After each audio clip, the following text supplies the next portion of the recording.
My name is Alara, though for the first 9 years of my life, I answered to a different surname. That name, Vance, feels like a costume I once wore, a relic from a past so detached from my present that it seems to belong to another person entirely. I live now in a small house cradled by the Willamette Valley, where the air smells of damp earth and blooming lavender, a world away from the salt-scoured cliffs and chilling fogs of my childhood. But to understand the woman I am, you must first meet the girl I was. Our home was a monument of glass and stone perched on a dramatic bluff overlooking the Pacific Ocean, a place the locals called Seacliff Point. It wasn't a home so much as a gallery, a stage set for the lives of my parents, Richard and Isabel Vance. My father was a venture capitalist who spoke of markets and mergers with a religious fervor, his moods rising and falling with the NASDAQ. My mother, a former art curator, treated our house and, by extension, me, as her final, most ambitious installation. Every piece of furniture was a statement, every painting a calculated investment. My bedroom was a study in minimalist chic, with stark white walls and a single, abstract sculpture that was meant to inspire contemplation, but instead felt like a silent, judgmental eye. I was not allowed posters or trinkets. My existence within those walls was to be as clean and curated as everything else. In that grand, cold house, my only source of warmth was Anya Petrova. Anya was our housekeeper, a woman in her late 60s with silver hair pinned in a neat bun and hands that were perpetually dusted with flour. She had come from Ukraine decades earlier, and she carried the quiet resilience of someone who had seen worlds rise and fall. While my parents orchestrated their lives in a symphony of phone calls and social engagements, Anya moved through the house with a gentle, grounding presence. She was the one who taught me the Russian alphabet, who told me stories of mischievous forest spirits, and who filled the sterile kitchen with the heavenly scent of baking pampushki, little garlic breads she would let me brush with butter.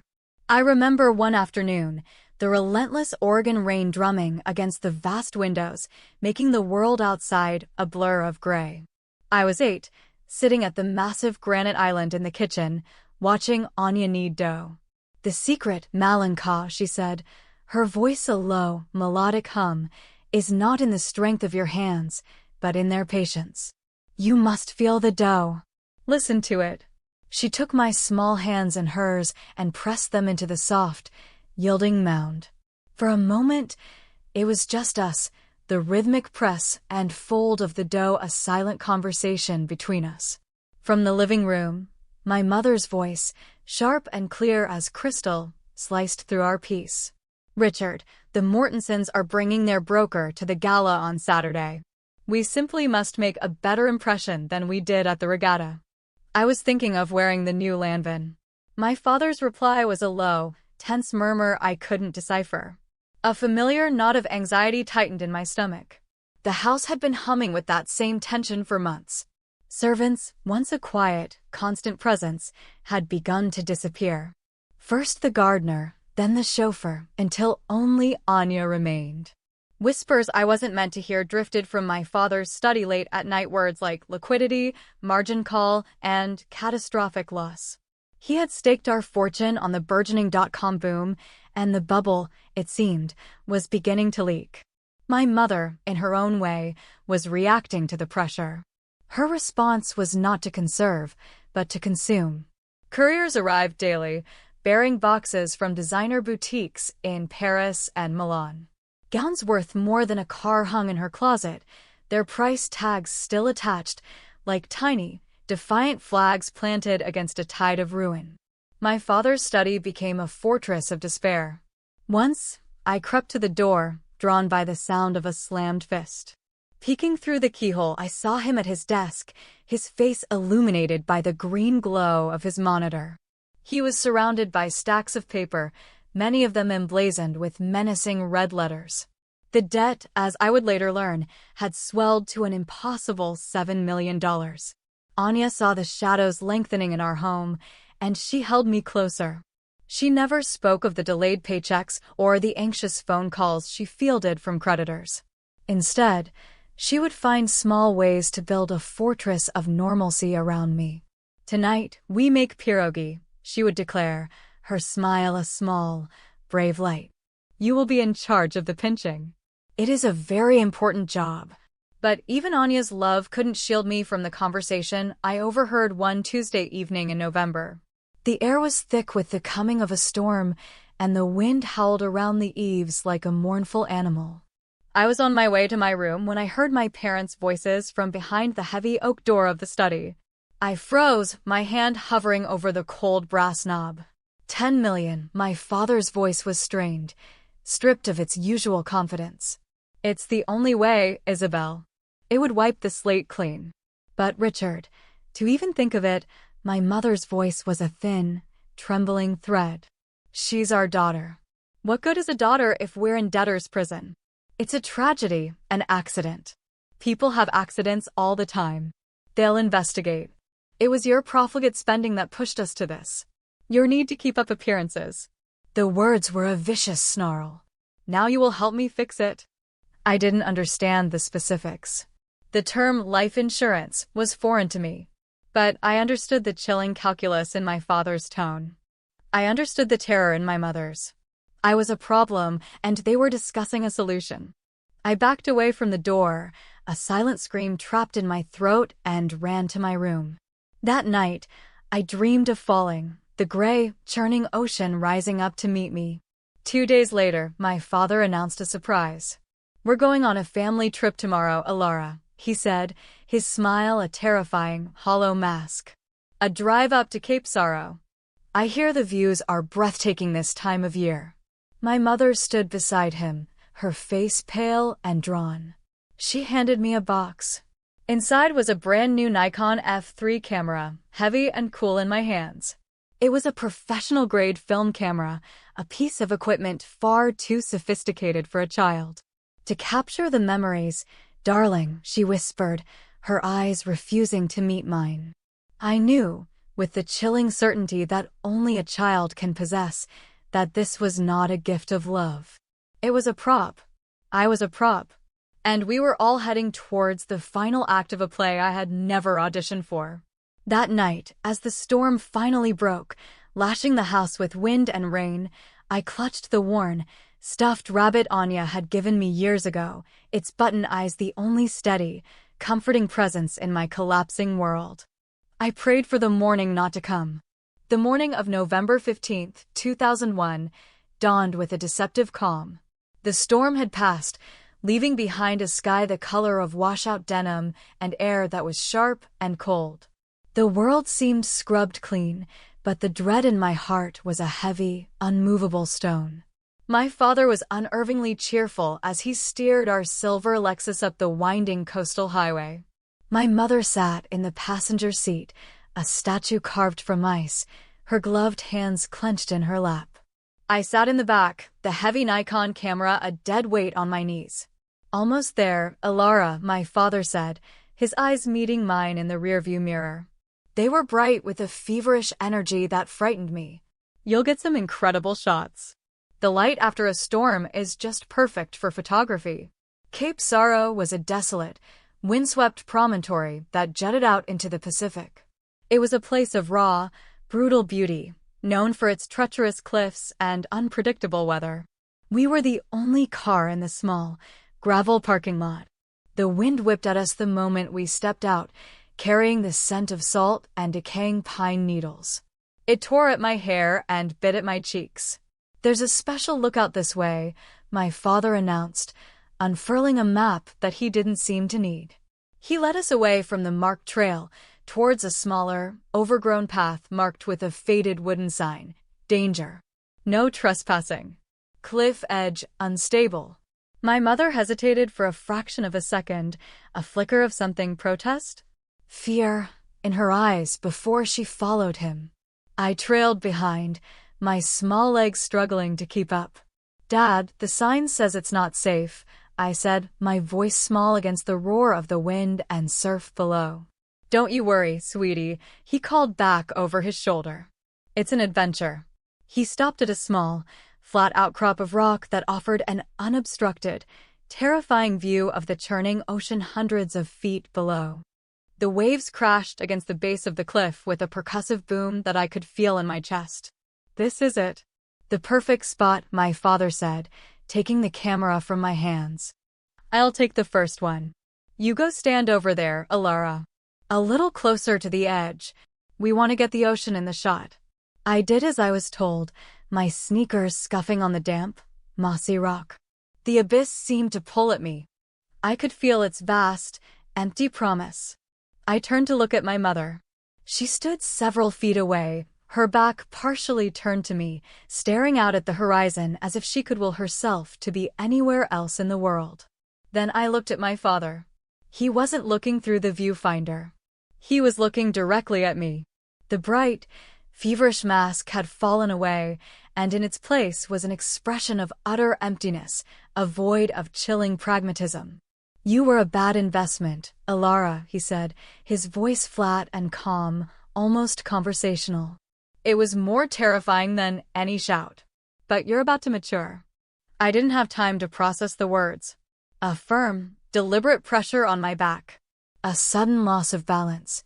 My world tilted, the gray sky and the gray sea swapping places. My mother's scream was a thin, reedy sound, swallowed by the wind. As I fell, time seemed to stretch and warp. It was not a chaotic tumble, but a slow, strangely peaceful descent. I saw not my life flashing before my eyes, but a single, poignant image, Anya's flour-dusted hands, patiently pinching the edges of a pierogi. I would never taste them again. My unvoiced scream was a bubble of air in my lungs. My body hit a sloped, scree-covered ledge about 50 feet down, the impact jarring every bone in my body.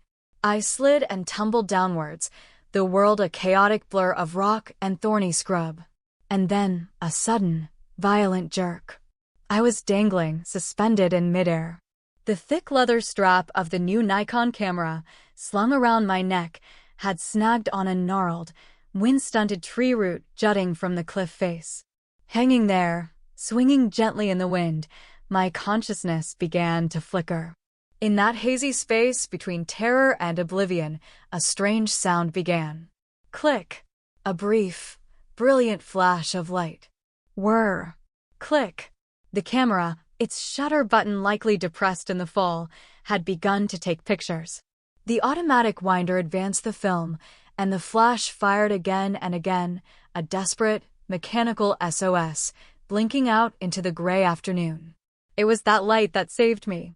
Nearly an hour later, a Coast Guard patrol boat was making a routine sweep of the coastline after the storm. On board was Officer David Reed.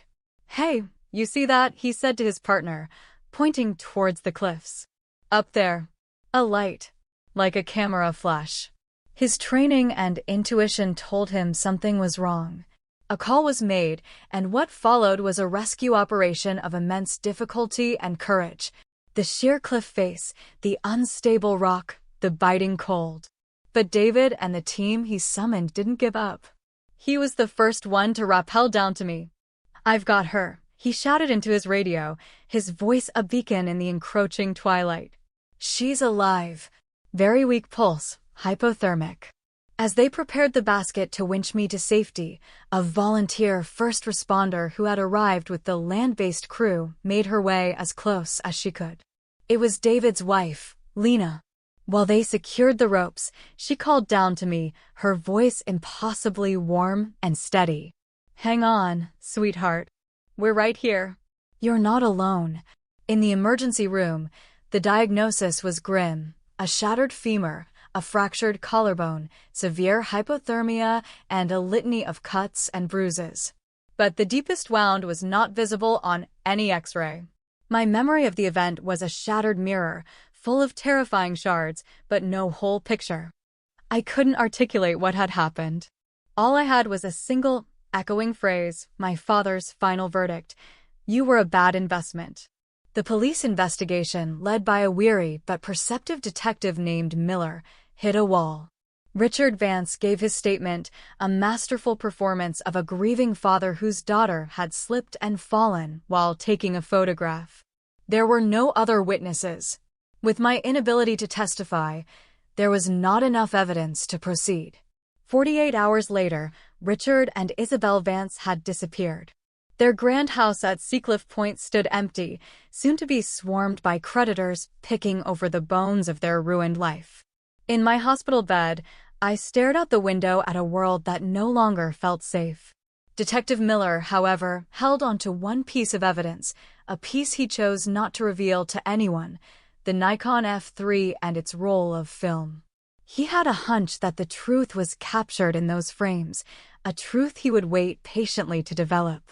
The new year, 2002, arrived without fanfare, marking its passage on the calendar in my sterile hospital room.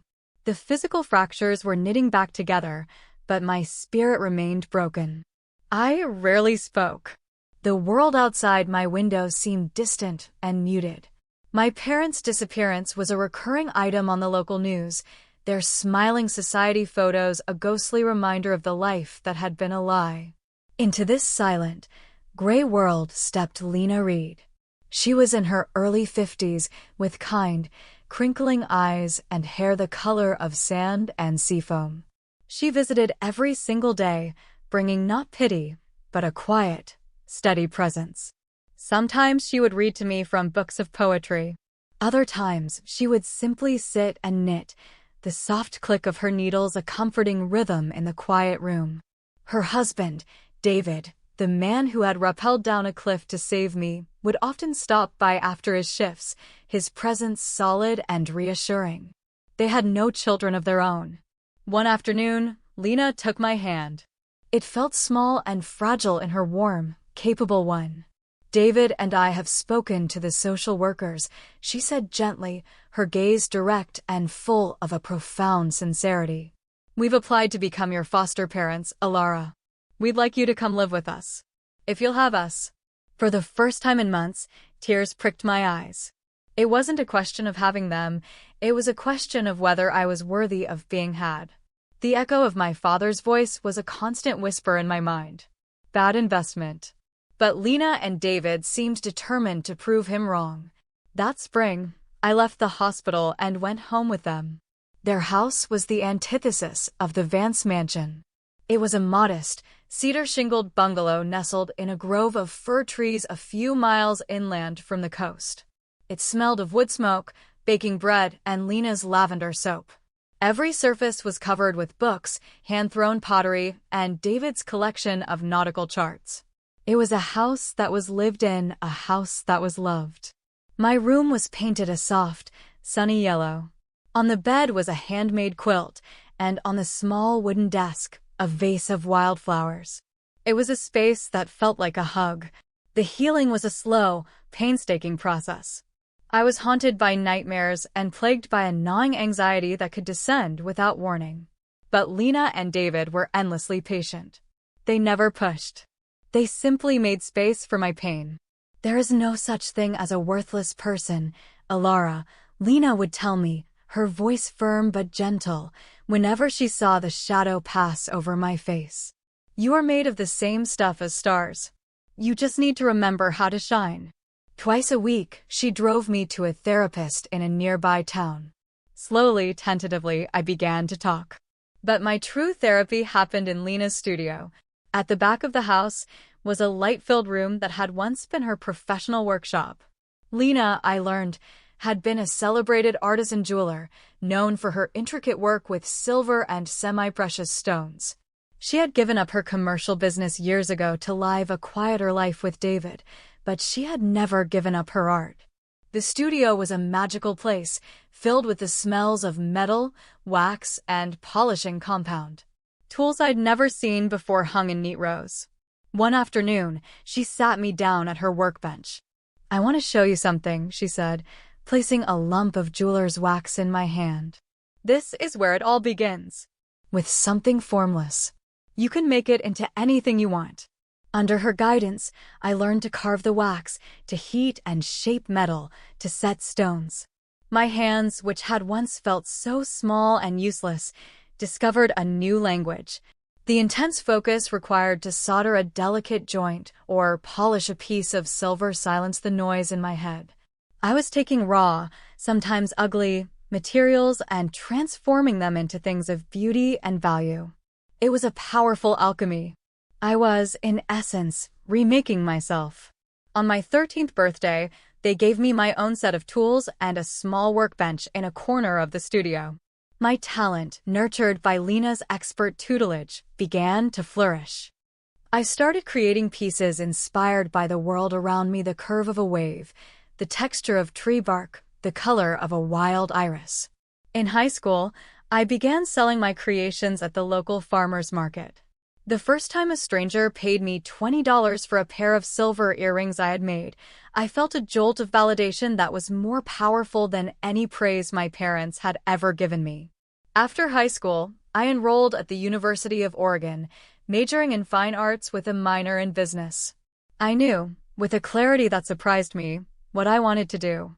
During my junior year, I received a call.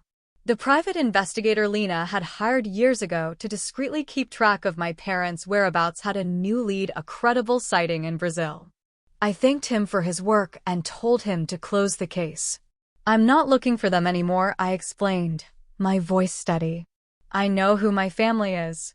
After graduating, I apprenticed with a master metalsmith in Portland for 2 years, honing my craft and learning the business. At 24, with a small loan from David and Lena and my own modest savings, I leased a tiny storefront in the city's Pearl District. I painted the walls a deep, calming blue and hung a simple, hand-carved sign out front, titled Gems. On opening day, David and Lena stood in the corner of my small gallery, their faces shining with a pride that filled every cracked and broken piece of me. My work resonated with people. The designs were organic and authentic, each piece telling a story of the Oregon coast that had both broken and remade me. Word of mouth spread. Local magazines wrote articles. My little gallery began to thrive. I opened a second location in Seattle when I was 27 and a flagship gallery and studio in San Francisco's artistic Hayes Valley at 30. My work was now featured in national design publications. They called me a visionary, a fresh voice in American craft. Through all of it, I kept one thing hidden away. In a locked drawer in my office desk, wrapped in soft velvet, was the Nikon F3 camera. Detective Miller had given it to me when I turned 18, along with a sealed envelope. "The time might come when you need this," he'd said. I had never opened the envelope. The camera was enough a talisman, a reminder of survival, a silent witness to the truth. And now, as I stood in my San Francisco gallery, surrounded by the warm glow of the lights and the gentle murmur of conversation, I was about to find out if that time had finally come. The 5th anniversary celebration for my San Francisco gallery was a perfect evening. The space, with its high ceilings and exposed brick, was filled with a warm, convivial energy. Friends, collectors, and fellow artists mingled, sipping champagne and admiring the new collection displayed in custom-built cases of reclaimed wood and glass. I felt a deep, quiet contentment. At 31, I was wearing a simple silk dress the color of the evening sea, and around my neck was a silver pendant of my own design, a single, luminous pearl cradled in a nest of polished silver, a piece I called Sanctuary. Lena and David were there, of course. David, looking distinguished with his silver hair, was deep in conversation with a well-known architect, while Lena, radiant in a shawl she had woven herself, was explaining the lost wax casting process to an engrossed young couple.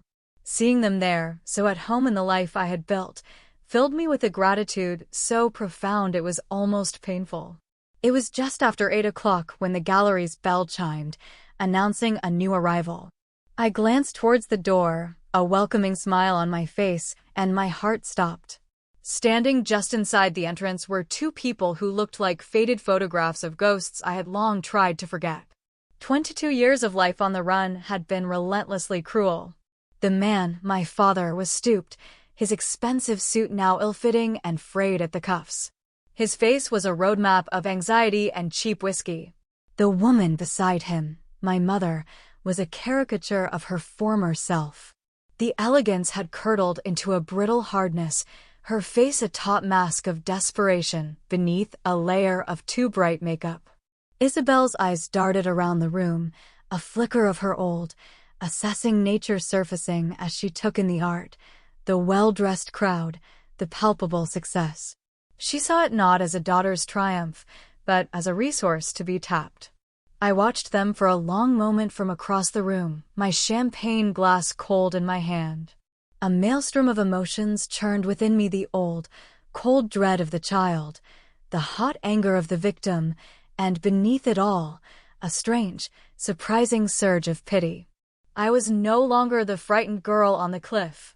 I was the owner of this room, the master of my life. I took a deep, steadying breath and walked towards them. "Can I help you?" I asked, my voice even and calm. Richard's eyes widened in recognition. Isabel let out a small, theatrical gasp. "Alara?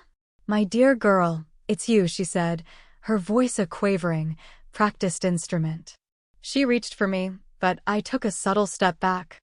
"We saw an article," Richard mumbled, avoiding my gaze. "We were so proud. We had to come."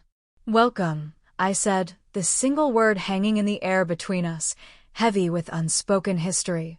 "My office is this way. I think it's best we speak in private." I led them past the curious glances of my guests into the quiet sanctuary of my back office. They sat on the small leather sofa, looking out of place and diminished amidst the sketches and tools of my trade. I didn't offer them a drink. I simply sat in the chair behind my desk and looked at them, waiting. "We've had a difficult time," Alara, my mother, began, launching into a well-rehearsed narrative of misfortune and bad luck. "We were victims of a terrible business deal in Argentina. We lost everything. We thought, perhaps, with your success, a small loan, to get back on our feet. A family investment." My father nodded along, his eyes fixed on a point on my floor. I let her finish.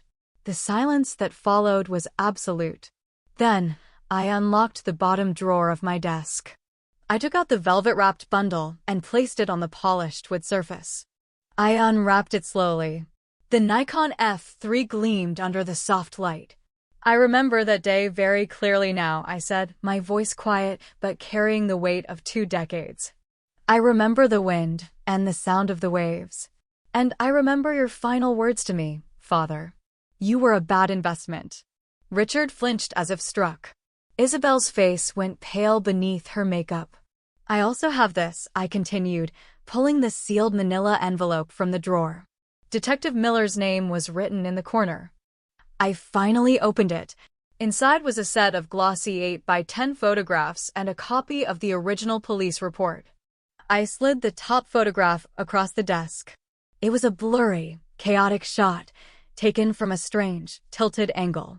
But it was unmistakable. It showed my father's face, contorted not with grief, but with a cold, focused determination, his hands still outstretched from the push. And in the background, my mother's face, her mouth open in a scream, her expression one of pure horror and complicity. Other photos showed the sky, the cliff face, the sea, a frantic, desperate record of a fall. "The camera kept shooting," I explained softly. "The flash is what saved me." Isabel let out a choked sob and covered her face with her hands.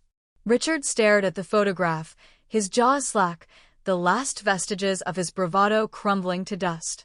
"I'm not going to the police," I said. They both looked up, a desperate, pathetic hope dawning in their eyes. "Because you don't need the justice system to punish you," I went on, my voice gaining strength. "You have been living in your prison for 22 years. A prison of fear and flight, always looking over your shoulder. You traded your daughter for money, and you ended up with neither. You lost the most valuable thing in your lives for nothing. That is a sentence I could never devise." I stood up. "I want you to leave. Leave this gallery, leave the city, and never make any attempt to contact me or my family again. That is the price of my silence. My real family." The words felt solid and true on my tongue. They stumbled out of the office and through the gallery, their heads bowed, invisible to the happy crowd. I watched from my office window as their 2 small, defeated figures disappeared into the San Francisco night. A moment later, the office door opened. It was Lena and David. Lena's face was etched with concern. "We saw them, honey," she said softly. "Are you all right?" I turned from the window, and a smile, a real one, spread across my face. A profound sense of lightness, of a final, heavy chain breaking, flooded my entire being. "I am now," I said, my voice clear and free. I walked over to them and wrapped them both in a hug, burying my face in the familiar comfort of Lena's shawl and David's strong shoulder. "I'm perfectly all right."